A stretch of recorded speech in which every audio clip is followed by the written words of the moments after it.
My name is Claire O'Neill, and I'm getting my master's in education and anthropology in education.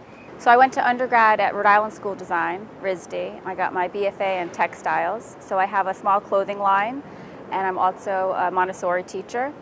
And it all came together at TC to study anthropology and education. And even when I described the degree at Teachers College, that's sort of that polite nod, and then I realized people have no idea how anthropology and education come together.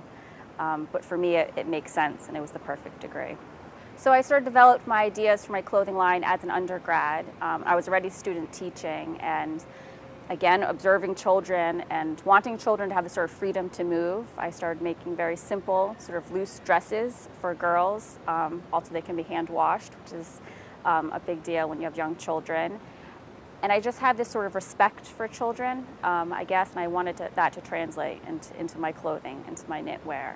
My mother was a Montessori teacher. She founded Montessori Children's House in 1976 back in Providence. And I went there as a child, my sister and my brothers, and it's really home for me. So I started teaching there 10 years ago as an intern, and I've been there for years. And I just left 2 years ago to come to New York. And it's my favorite place to be, and I can't imagine teaching anywhere else. Dr. Montessori, actually, she was the first female to graduate from medical school in Rome, and she also studied anthropology. And her whole method of teaching was based on sitting and observing children. That's how she created her curriculum and her principles of education. And that's still true today. Montessori teachers, this is a form of assessment. They sit and observe the children on a daily basis. So that has informed my entire childhood, my whole life, and my practice as a teacher, and as a designer even.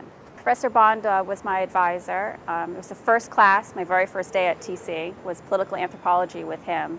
And he talks a lot about people sort of having a say in their own education and constructing their own knowledge. And for me, that just aligns perfectly with my belief of children having a sort of stake in their education, having a choice in how they spend their day and how they sort of proceed. So my father is a film professor and also makes documentary films. So he's collaborated with several anthropologists from Brown, and he did a film in the 80s, actually the summer my sister and I were born, in Tanzania. So Professor Bond did borrow the film, and it was about the history of ironsmithing in Tanzania as a practice, and it's ancient, hundreds and hundreds of years, and they use it as sort of initiation rites in Tanzania.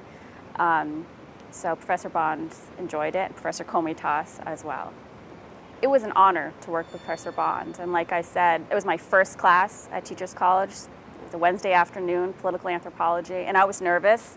I felt like a kid my first day of school, and he was the least intimidating and probably the most gracious man I've ever met, and I knew from those first weeks that I wanted him to be my advisor. I think I have a sort of deeper appreciation for the sort of, almost like the science behind education. We always talk about anthropology as like a science or an art, and that's how I see teaching in a way. And I think more confident in sort of coming through TC, and still I'm returning to somewhere that's familiar to me, so the Montessori school and Montessori education, but I just feel a little bit more empowered. We're hoping to possibly expand. My sister is on the board. It's really a family affair. But they've always been very supportive of me. They have copies of all my thesis, my papers in the office. And it's just a good place to be. So looking forward, I know that everything I've done here, especially with my final paper, will help me.